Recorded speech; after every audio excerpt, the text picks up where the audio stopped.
Kapatids,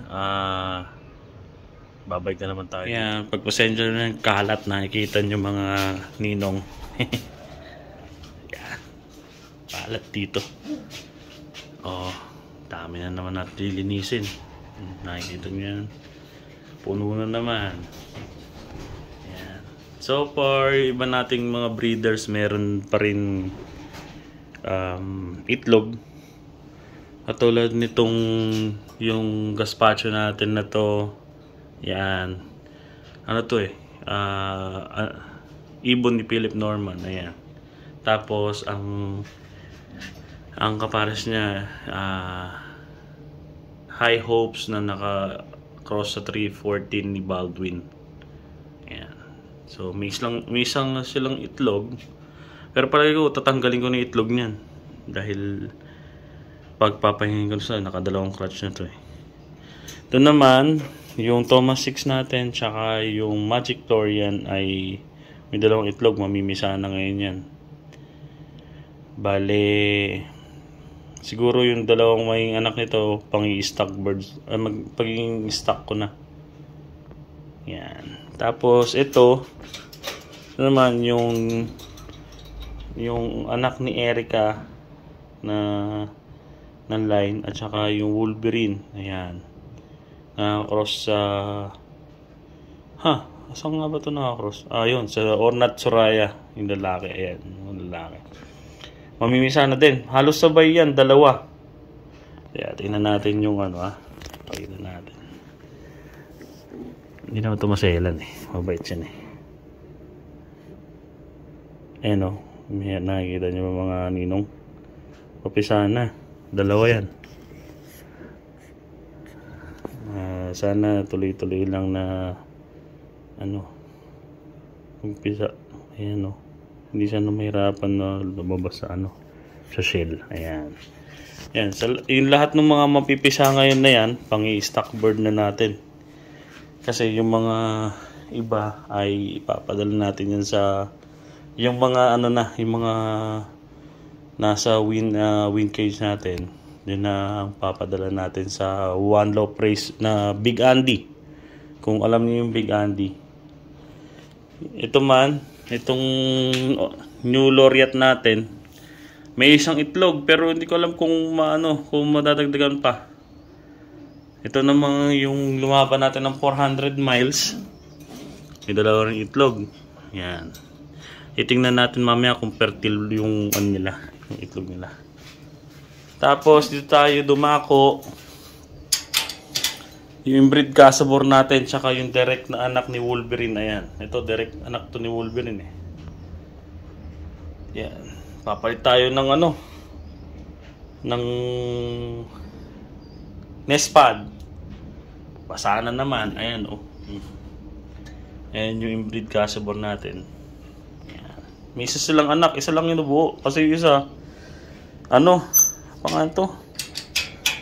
Hindi fertile. As ito naman, tatanggalin natin, pagpapahingin natin itong dalawa na to na ito pares Baldwin bird to eh. Yan. So, yun. Daily routine tayo. Papay tayo ng tubigan. Magaan tayo. Magbibigay tayo ng ng gamot. Supplement today. Hindi pala gamot. Ayan, sa tubigan nila. Okay, stay tuned mga ninong. Mga ninong, ang nakalagay dito sa atin sa Saturday ay Vitaprine. Pero babaguhin natin ngayon yan.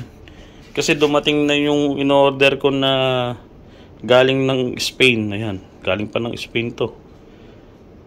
Innovator BBFP. Ayan, galing ng Belgium. Ayan. Pero sa Spain siya nang galing. Sa Spain ba yun? Bahala na. Ayan, water soluble din siya. Yan yung paggamit sa kanya. 5 grams sa 1 kilo of corn or 5 gram ng 2 liter of water. Kasi usually naglalagay ako lagi sa tubig lang. Hindi ako nagbabinder.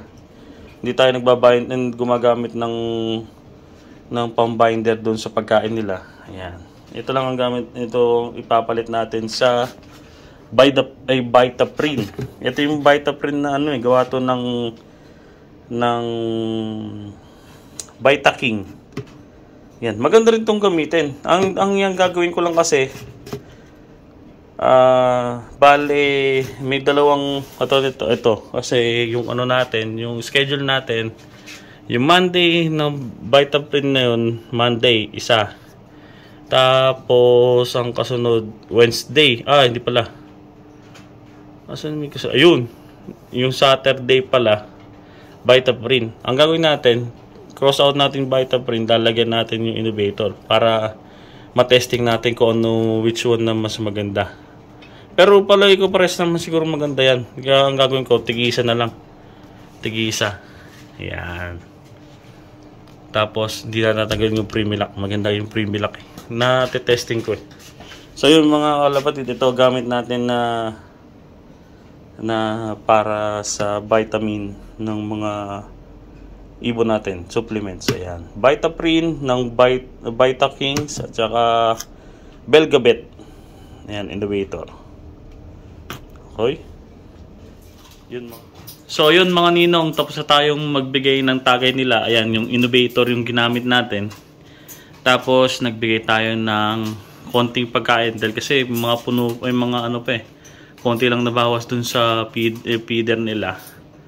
Yun sa pagkain. Then nagbigay tayo ng ng grits. Ayan, para sa pantulong sa kanila, para sa panunaw nila. Ayan. Then yung lilinisin natin baka bukas na kasi medyo ginabi ko ng uwi. Ayan.